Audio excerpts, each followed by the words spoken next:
First tonight, a member of the Robbins family has died following the injuries he suffered in the May 15th explosion and fire in Searsmont.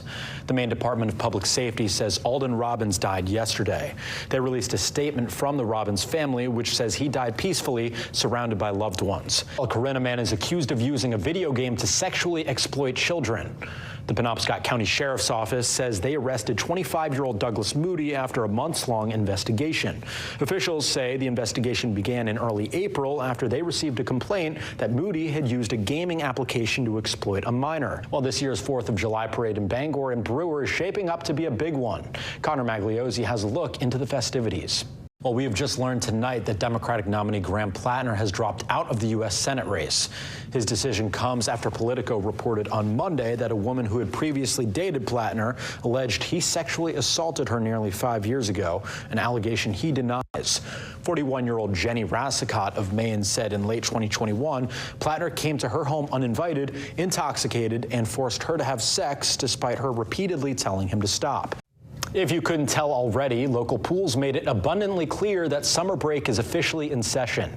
The temperatures were high at the Nickerson Pool today in Orono, but so was the energy. Kids and adults of all ages enjoyed cooling off as the sun continued to shine into the early evening hours.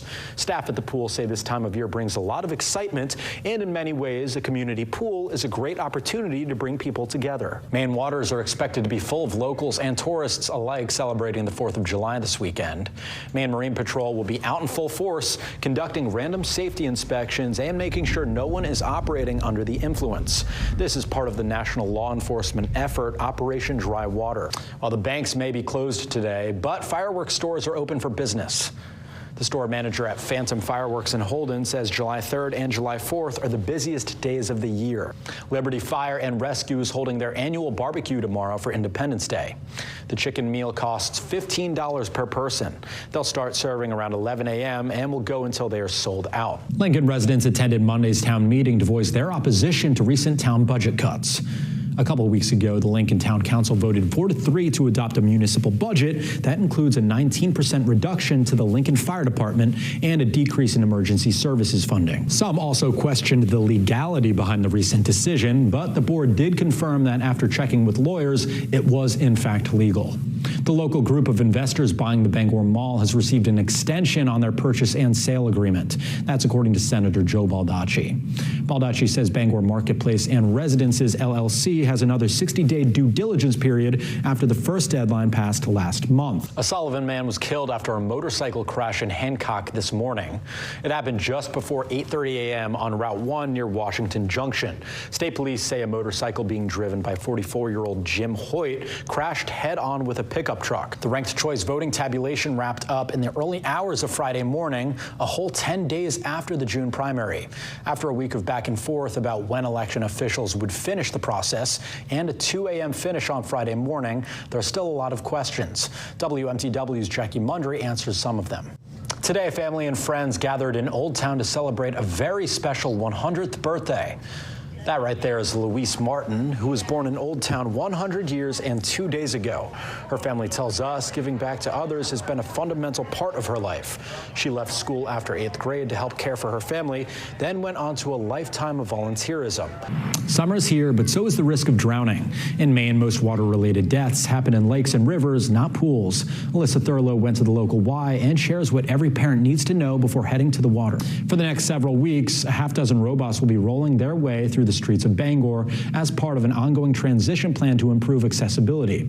The Oregon-based DAC spots, each measuring around 3 feet tall, will be assessing sidewalks all over the Queen City. The city contracted with the DAC Spot Company, which had previously done urban assessments for cities in California and Texas. First, we're joined by the one and only Kurt Olson. Kurt, I got to tell you, it was very refreshing jumping in the Orono public pool today. Yeah, a little jealous of that this afternoon. All right, so Sunday, summer solstice. Right. Whether you're still partying from the night before, or you're up for your morning walk, you will probably see the sunrise. Exactly. A little bit of some sun in the morning, afternoon, some showers and thunderstorms. All righty. Thank you, Kurt. Yeah. Well, a young black bear decided to take a stroll through Portland this morning. Portland police say they followed the bear as it wandered through the city, making sure the animal and others were safe. The bear eventually made its way to the basement level of a parking garage, as you can see here. Police say they safely tranquilized the bear. Lucky man Connor, that looked like a lot of fun. Hopefully I can do that at some point in my life. Coming up, celebrating a major milestone with a beloved member of the Old Town community right after this. Our Jack McGuire is beating the heat and joins us now. Jack, where are you on this lovely evening? Well, Brittany, we're here at the Nickerson Public Pool in Orono, and I'm joined by Orono Parks and Rec Director Megan Mazzella. Megan, it's pretty clear that summer break has started here today. Take us through the energy that you've experienced here. Oh, yes, it has definitely started. It's been super hot the past week, so we've welcomed around 100 people a day to the Orono pool. It is $3 a day for a resident, $6 for a non-resident, and we do offer family seasonal passes as well. Awesome. And I've seen a mix of people, right? You see a lot of kids, but I see adults too. I see people doing laps, right? Absolutely, yeah. We sure do get a mix. Obviously very heavy in the families. However, we have 2 lap lanes in at this pool at all of our hours. They're first come, first serve. So if you are interested in lap swimming, that is an option here. Awesome. And what does the rest of this week look like? We've got the 4th of July on Saturday. What does it look like as far as hours open go?